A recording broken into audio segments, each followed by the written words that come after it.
You've probably heard the word soma or somatic, and surely somatic healing is having a big moment. And depending on who you're listening to, it's either the missing key to all trauma recovery or it's a bunch of incense, vague metaphors, and of course, our Instagram therapy. You're probably hearing things like the body keeps score, your trauma is stored in your tissues, or the issues are in your tissues, and your nervous system just needs safety. But rarely do you hear how. Through what mechanism? What exactly is the soma? How does this connect to neuroscience, to memory encoding, and even to biblical renewal? I'm a deeply spiritual person, but I also try not to ever be vague. I also try never to reduce the body to simply chemistry or float it off into mysticism as a whole. I try to integrate the two, show the bridge between the spiritual world and the scientific world. So, if we're going to talk about somatic healing, I would love to understand the nature and the architecture of it as a human being. So, not from an anti science perspective, but also not from an anti spiritual perspective. I do see somatic healing as a sacred science. The word soma in Greek means the body living in its wholeness. Not just muscle, not just nerves, not just symptoms, but the body as a felt or lived experience. To be is to experience. And you can't experience anything without embodiment. Every second, 3 domains of perception are running simultaneously. Exteroception is when we're taking in cues from our outside world. Interoception is when we're listening to cues that are happening inside of our body. And proprioception is where you are in time and space. Your brain is constantly integrating these 3 domains. And reality is not simply something that is observed. It's also constructed. And you know extensively from episodes on this podcast that the brain acts as a filter or a lens. Stimulus comes in, the brain then categorizes it or defines it. The nervous system then is going to signal the body. Emotion is generated, meaning is assigned. Your somatic experience is not passive. It is actively participating in your perception of reality, which means that your body is not reacting to objective reality. It's actively interpreting it. And that distinction changes everything you know about memory encoding, nervous system regulation, and somatic healing. If you go deeper on the topic of memory, it's important to remember that it's not just simply narrative recall. Memory is actually neuronal reactivation. When an experience happens, clusters of neurons inside of your body are firing. And if it happens repeatedly, these connections strengthen. Neurons that fire together wire together. But here's the missing piece that many people are skipping. Not all experiences wire equally. Emotion absolutely determines priority of memory. This is something that we call emotional tagging hypothesis in the scientific world. Emotionally intense experiences get tagged by the brain as important. Think fear, shame, rejection, even exhilaration, and of course, humiliation. When emotional arousal is high, the amygdala activates. Stress hormones increase, and the hippocampus prioritizes memory encoding. Emotion acts as a highlighter. It tells the brain, store this, tie this to a very specific childhood memory. Think emotionally charged experiences, times when things felt unpredictable or unstable, conditional love that felt transactional, volatility, inconsistency. Each one of these moments become tagged and therefore prioritized. And when they get tagged repeatedly, the brain starts to predict them. And don't get it twisted, the brain's primary job actually is prediction. So when the brain predicts something, the body actually gets in line and starts preparing for it. And this is before your conscious mind is even able to intervene. Your heart rate gets elevated, your muscles start to brace, your breathing gets shallow. Maybe you start to notice some symptoms in your gut. Maybe you clench your jaw. The soma is what encodes the rule, not just the singular event. The rule might be conflict equals abandonment. If I'm in the spotlight, I'm in danger. Love is only available to me if I perform. Being at peace isn't safe. And boy, can I align with that one. The body organizes these emotionally tagged rules, and it isn't happening on a purely mystical or spiritual level. It's happening in a very real neurochemical, predictive, data-driven level. Interoception is your body's awareness of its internal state. So think heart rate, temperature, breath, tension. Your brain is taking in low-level interoceptive input and it's converting it into meaning. A great way to look at this would be if you are running on a treadmill and you are increasing the speed on your treadmill, right? You're going to like 7.5. Because you know you're putting up the speed, you are expecting your heart rate to raise. So as you're starting to become aware interoceptively of your heart rate going up, you're also simultaneously defining that as rational. I know I'm putting the speed up, so my heart rate should go up. But for those of you that may ever have smoked weed, and this happened to me when I was a teenager, I smoked weed. I think I already had heightened interoception. All I could do was fixate on the sound of my heartbeat. And guess what? The more I thought about it, the higher it went up. And then I'm like, but I'm just sitting here. Oh my God, I'm in danger. Am I having a heart attack?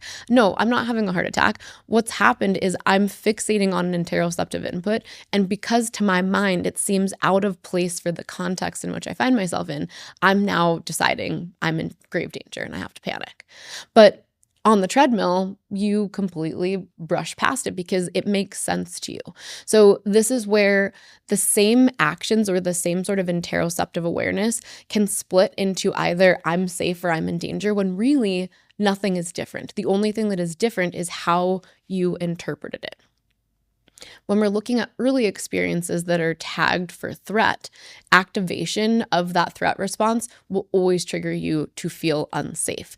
And I bring this up for a very specific reason because I think the word safety gets very much weaponized in our world today. Everything is about safety and cultivating safety. I'm a firm believer that safety is an inside job. And when we think about how many things our brain is going to tag with that threat response, it's very common that you may feel unsafe in a situation that is objectively totally safe.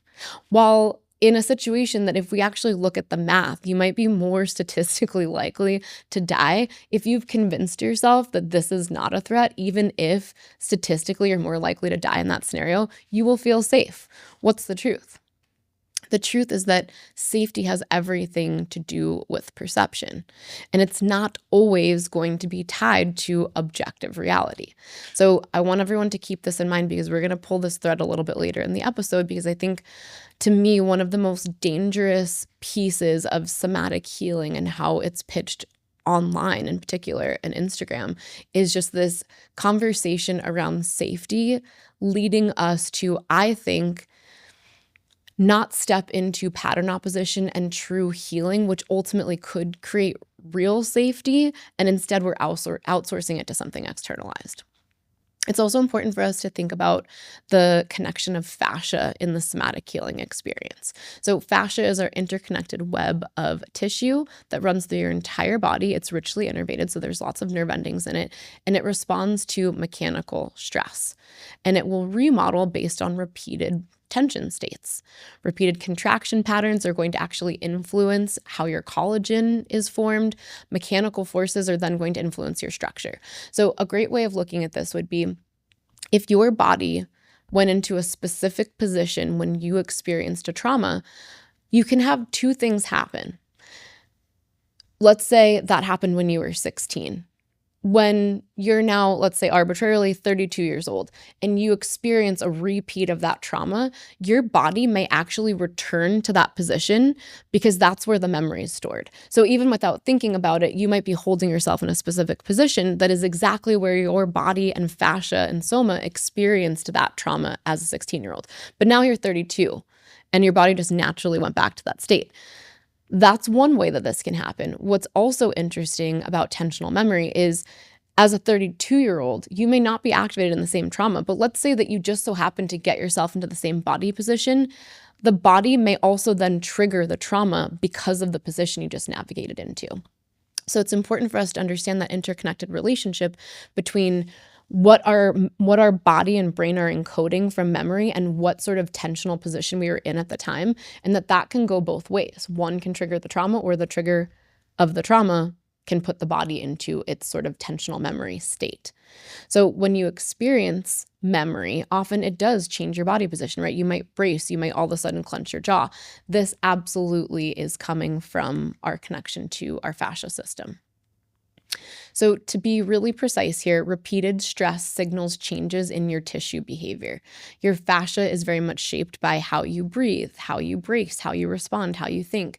For those of you that have ever done my somatic movement practitioner training, one of the series that we teach is called Respond React, which helps you actually map how your protective response, either fight, flight, freeze, fawn, flop, exists in your tensional memory. And it shows you some very powerful ways to move in opposition to those patterns as you're retraining your brain to think differently. So I want to keep in mind when we're talking about words like that fight, flight, freeze, fawn, flop, we're very much talking about how tensional memory and our somatic experience maps in with our fascia and our memory encoding.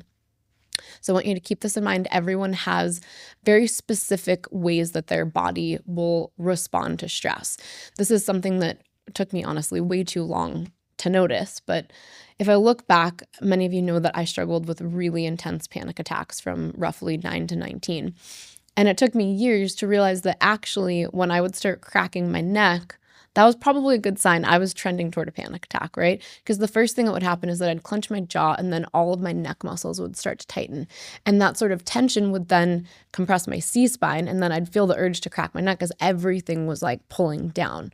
Now, obviously, I know those physical signs, so I know to oppose them long before my nervous system and fascia ever get to that place. So let's talk about dysregulation. I think this is another one of those terms that people kind of float around and not everybody knows exactly what dysregulation is. I used to work in a clinical environment with teens who were struggling with mental health issues of all kinds, and they would throw around this, I'm just dysregulated, I'm just dysregulated. And it was kind of like a get out of jail free card. If they said they were dysregulated, they kind of got a pass from whatever it was that they didn't want to do. And to me, this kind of parallels this idea of weaponizing the word safety in the somatic healing space.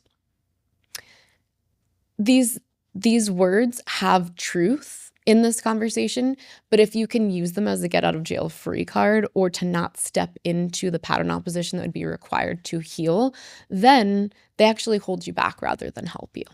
So dysregulation is real, but it's not actually a root cause. It's actually a downstream effect of a root cause. The cause is actually how your memory encoded in the first place, which is why I always tell people in break method, you are only chemically imprinted with what you perceive happened to you. So like what your mom says happened or what your dad says happened doesn't matter at all. In fact, sadly, objective reality doesn't matter at all.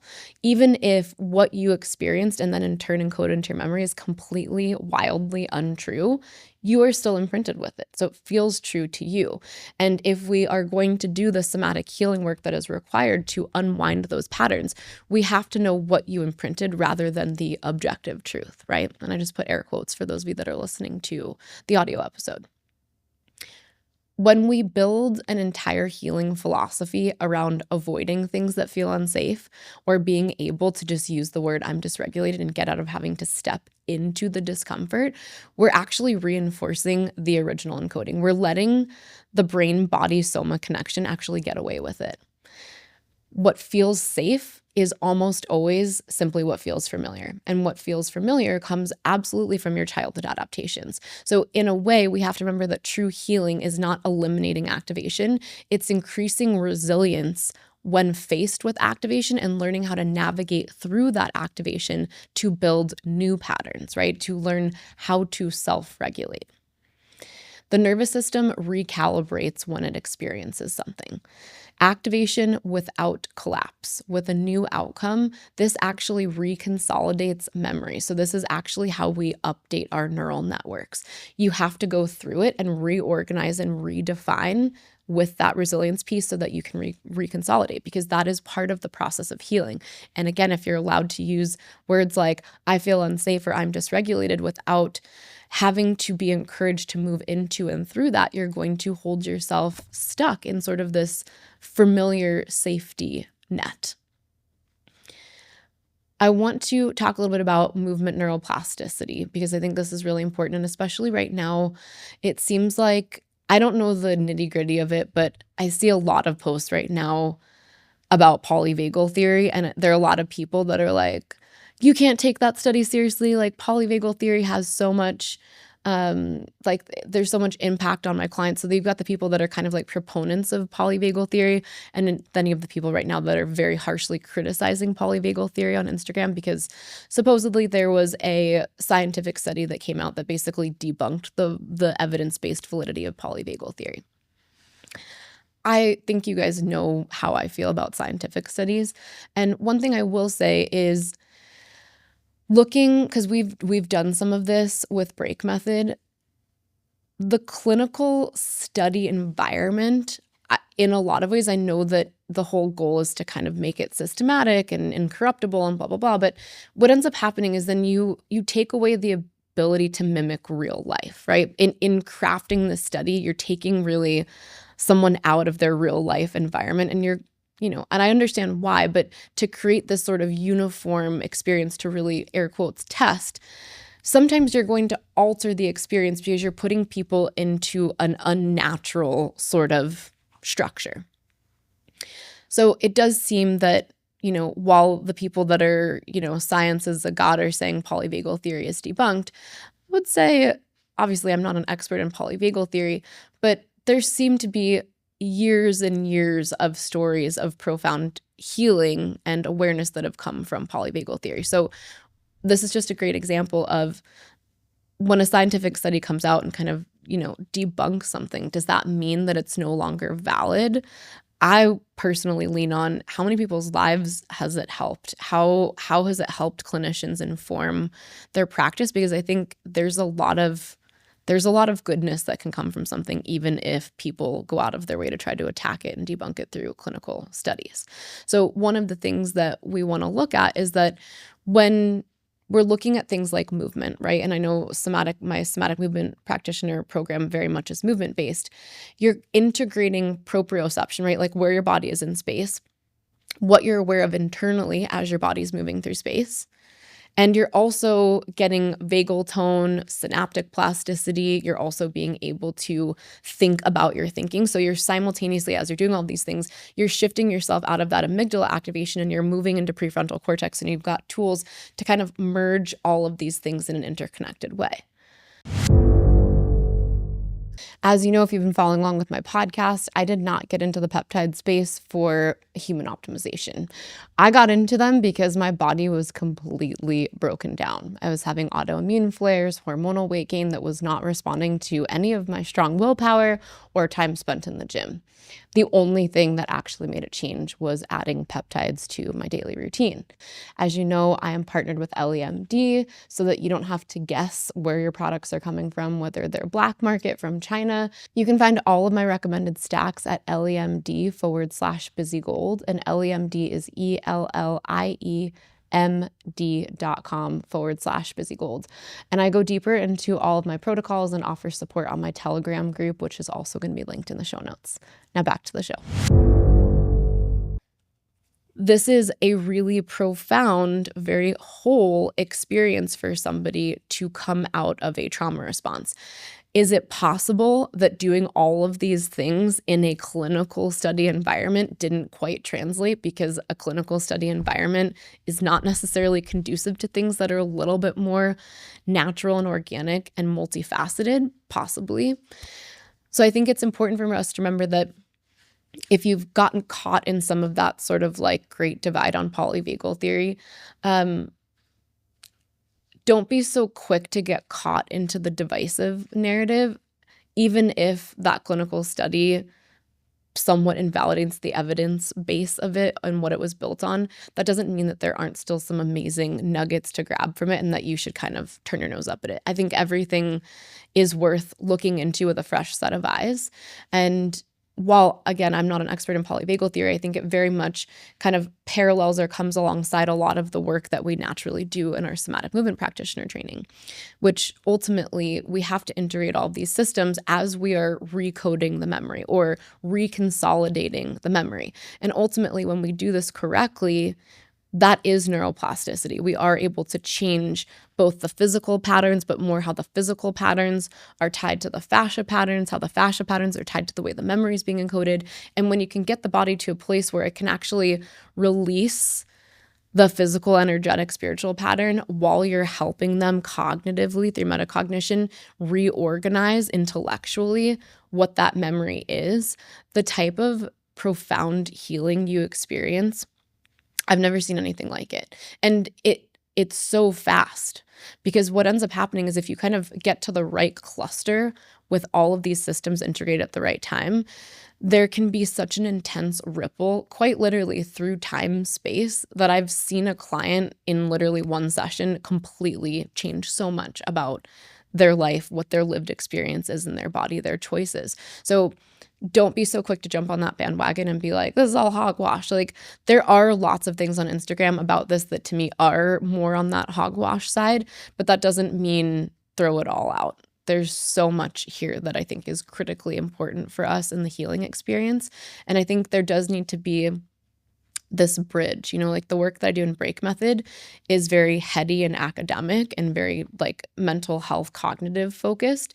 But the somatic movement piece is really important for a lot of people because, and I think, for example, this is the reason that Booty, which has always been a somatic practice, has helped so many people heal.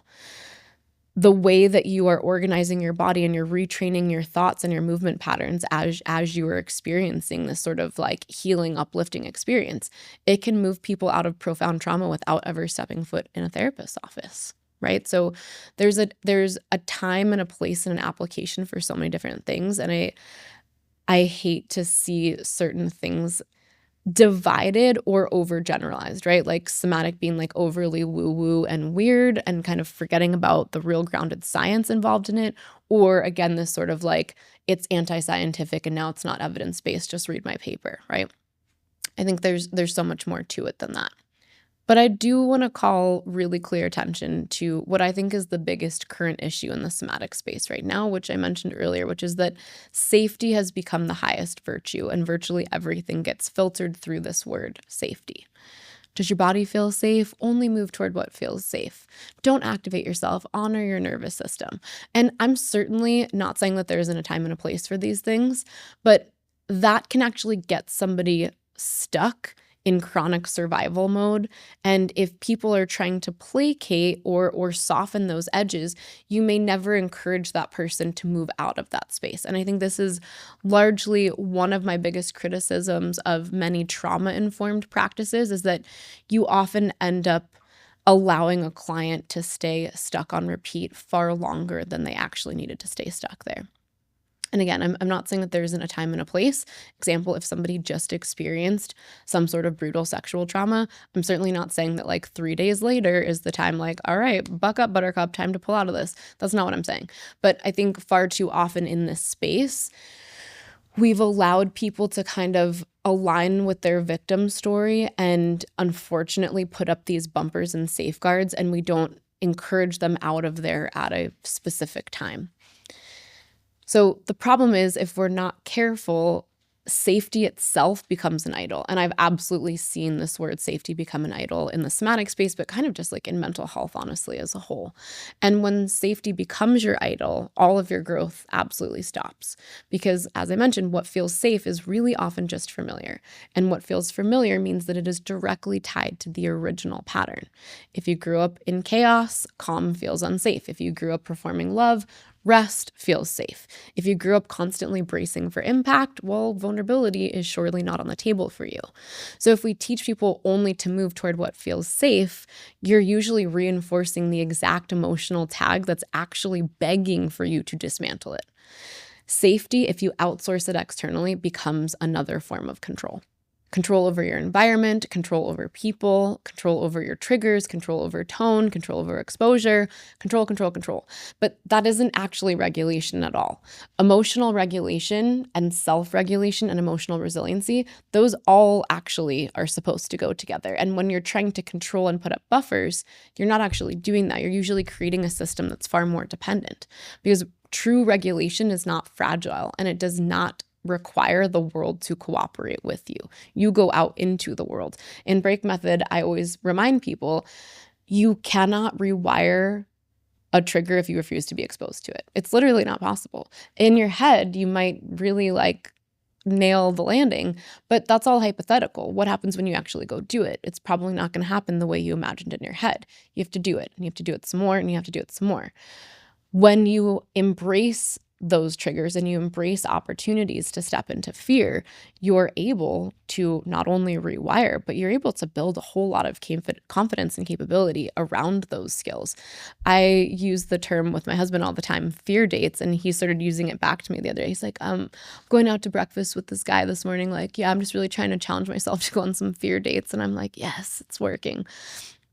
For those of you that are aware of places that you actively try to avoid or in your mind justify as not being important, I encourage you, spend a week, pick 3 things that typically you would avoid or justify or minimize, and challenge yourself to go do precisely those things and watch what happens. Because when you're stepping out of those comfort zones into something in break method that we call rebellion zones, you do rewire and you do realize there's a whole lot more out there that actually could wildly change your life if you could stop falling victim to your self-deception that keeps you in this little loop. True regulation is coming from your internal authority. And if you're outsourcing it to something else, well, you're making me feel unsafe. You're not realizing that, again, safety is an inside job. I can learn to feel safe even around people who are objectively not safe. So in a way, regulation is our capacity to experience activation without collapsing into your old childhood rules. And this is why it is so important that we embrace strategic pattern opposition. You will not heal a pattern by feeding it with comfort and safety. You heal a pattern by very carefully and strategically confronting it. I'm not encouraging you to be reckless, but incredibly intentional. If your body learned something like conflict equals abandonment, then healing means that you cannot avoid conflict. You have to go into it equipped with a very clear strategy. It's experiencing the conflict and knowing on the other side, not only are you going to survive it, but you're going to learn new skills to navigate conflict. If your body learned that visibility is going to equal danger for you, then healing is not actually being a wallflower staying in the background. It's expanding. It's working on your self-regulation skills so that you can step boldly out front and center and learn that on the other side, you're going to be just fine. Even if you navigate a little bit of embarrassment, every time you repeat it, you're going to get better at it. Then healing is releasing control in measured ways and watching how your nervous system is able to recalibrate. Things that once made my nervous system react, they don't happen to me anymore. I'm able to stay calm and regulated in situations where as a 20-something, I never would have been able to stay calm and regulated. And in fact, this is an interesting little tidbit. I threw my back out for a few days just from being on so many planes and walking around in heels. My back went into like a full-blown spasm. And I was in so much pain and it put me on so much edge that I remembered what it was like to basically be old me because my emotional regulation skills were severely lacking. My husband made like a little jab at me, and typically this would not bother me at all. And actually, it wasn't even a little jab. Never mind. I remember what it was. I went out of my way to try making this really special dinner. And I went on Pinterest and I figured out how to make these soy sauce cured egg yolks that you could put on a crispy rice cake. It's like a Japanese delicacy. And it's like a 2-day long procedure. And I was so excited to have Gordon taste my egg yolk. And he said something like, because I'm like holding it out to him, and he's like, no, babe, I'm not eating that off your fingers or something. And typically I would have been like, whatever, and eaten it myself and not cared.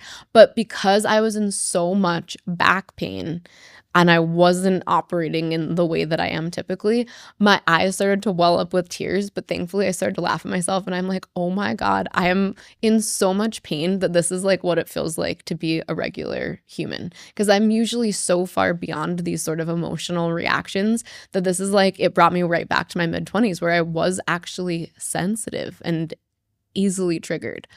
So it just goes to show, when you're doing this work and you can get yourself out of these things, resilience and peace, right? Like the resilience and peace sandwich is what you're able to achieve on the other side of this work. But it's never going to come from not doing the work, right? Putting up bumpers or telling people like, that offends me, or I don't like it when you act that way. Sometimes we have to figure out why am I reacting to what you just did, and is what you're doing objectively wrong, or do I also have to kind of learn to like toughen up or maybe advocate for myself in a way that's more productive?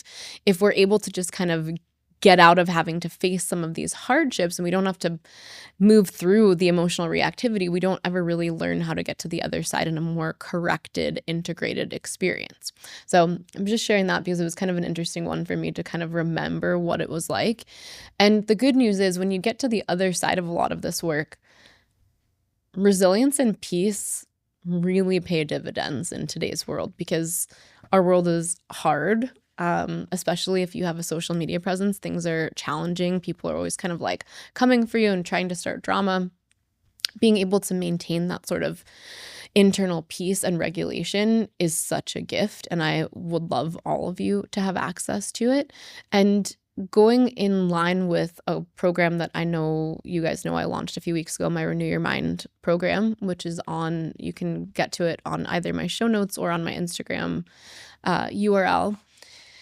A lot of what we're talking about there is what the biblical principles are of neuroscience and how in the Bible, pretty much everything we know about neuroscience and rewiring was already written in the Bible long before we could prove it with imaging and scientific studies. And I think in tandem with this, it's important for us to remember faith, right? Faith is a key component of renewal. And going back to this idea of somatic experience and kind of, I think this hijacking or corruption around safety is faith is being able to trust that God has something for you, even if the situation that it looks like you're in feels scary or unsafe, right? So in a way, I think to truly activate faith and to step into that place of renewal, you have to be able to build skills that allow you to willingly put yourself into situations that might not feel safe to you, but might be an absolute gift for you in the long run. So this is something that I think about a lot because it does make me sad how many people have kind of bought into this like cut out toxic people safety narrative, and they miss all these opportunities, I think, to heal in a really profound way, but more importantly, from a spiritual level, to learn how to access faith. One example I was thinking about the other day was, and I think this is just, it's an interesting dichotomy. As a child, you guys know that I had really bad panic attacks, right? I was having panic attacks largely because I didn't trust my parents. I didn't trust their decision-making in my day-to-day environment.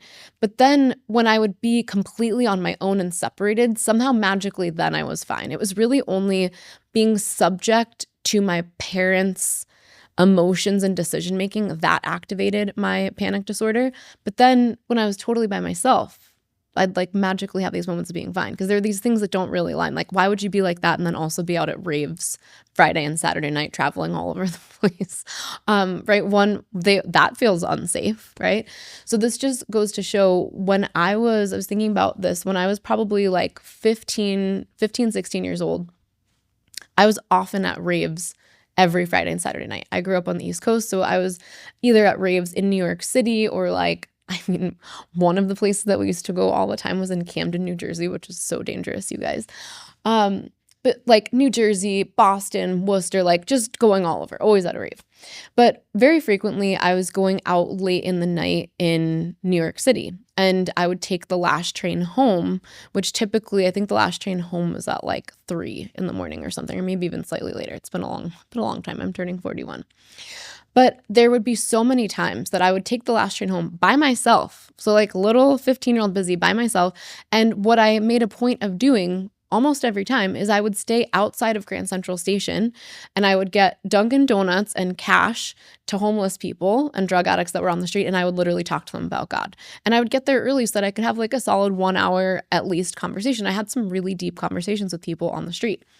I'd have my, I think back then I was like a light and sweet like iced coffee that was like this big. I don't even want to know how many calories was in that thing.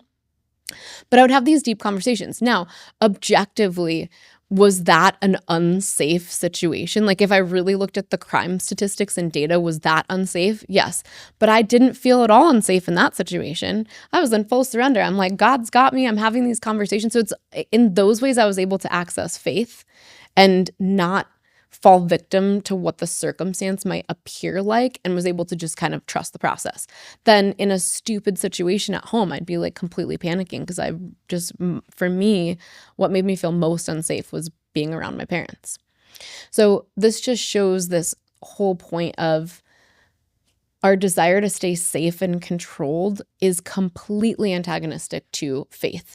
So if accessing faith and surrender, which largely I think are required for you to eventually get to a place of full renewal and peace, are not available to you right now, this sort of conversation around somatic work I think is incredibly important. And this is why obviously I built the somatic movement practitioner training. And I actually this summer have a version of somatic movement practitioner training that is launching. It'll launch right after Renew Your Mind is done, and it's called Embodied Renewal. And it'll be kind of a piggybacking of Renew Your Mind and the biblical principles, specifically with the somatic movement practitioner training. If you've already taken the somatic movement practitioner training, you will have access to Embodied Renewal completely for free. If this is your first time engaging in this work, I'm going to be putting together a whole landing page that gives you a ton of information about Embodied Renewal. But I think it's really important that we understand biblically that God wants to redeem our time, and the desire of God biblically is for us to be fully restored and set free with a completely renewed mind. And in doing so, you should be able to actually let all of those old narratives and stories go, but more importantly, let them go from your somatic experience and from your physical body. So this is a great training for people who are wanting to focus on where the physical meets the spiritual. Because as I mentioned with tensional memory, like this is a real thing, and this is often the root cause of repetitive injuries, chronic disease, autoimmune disease. Even for me, like throughout my life, the amount of times I've rolled my right foot and then eventually like broke my right foot from rolling my right foot. It's like everyone's body has a specific way that they go out of balance. And in all of these training modalities, we're really focusing on what the physically manifested pattern is and what memories are associated with that physical pattern, so that you're restoring the physical pattern as you're recoding and renewing that memory. Because I really do believe from a biblical perspective, when God says that we are called to become a new creation, we really are meant to become completely brand new, where the stuff that happened to you or that you did feels so separate of who you are that you feel completely freed from it. And a large part of, I think, that work has to do with addressing the somatic experience in a way that is not about putting up bumpers and keeping yourself safe, but instead actually generating safety from the inside, building your internal authority, and remembering that this is a really sacred science, right? Like our body is part of our temple, and we have to learn how to bring about that full restoration, because I mean, that's the work that I think people need the absolute most. So I hope this episode helps you understand that the somatic is not just this sort of mystical woo piece, but it's also not just the mechanical pieces. It's, to me, evidence of an intentional creator, an intentional designer that built us to have this profound holistic experience, but also the tools to get in there and make sure that we can become truly restored and renewed. And that is the work that I love doing, and there will certainly be more coming out about embodied renewal. And if you have not yet joined us for Renew Your Mind, access is open forever. We'd love for you to join us. We are, I think at this point, on lecture 4 of 20. So it's not too late to jump in. All of the lectures are recorded and go up about 24 hours after we go live. So if you are curious about the Bible, and maybe you're not yet a believer, but you're at least curious what the Bible says about mental health and neuroscience, this is a great opportunity for you to step in. If you are a believer, but you've been struggling to move past shame, fear, self-worth issues, anxiety, depression, this is a great opportunity for you to learn very biblically rooted neuroscience tools to move past those things. And if you're also like me and you're just a geek for all of things mental health, social, spiritual, my style is to always go deep in everything that we do. So we're going all the way from the practical foundational all the way through to what's happening in the spirit realm connected to mental illness. So we're going all the way. I hope that you will join me. If you go to stan.store/busygold, you'll see all of my offerings there, and I will see you all next week. Your brain isn't broken, it's running an old code. Break Method is a system that maps your neurological patterns, decodes your emotional distortions, and rewires your behavior fast. No talk therapy spiral, no getting stuck in your feelings, just logic-based rewiring in 20 weeks or less. Head to breakmethod.com and see what your brain is really up to.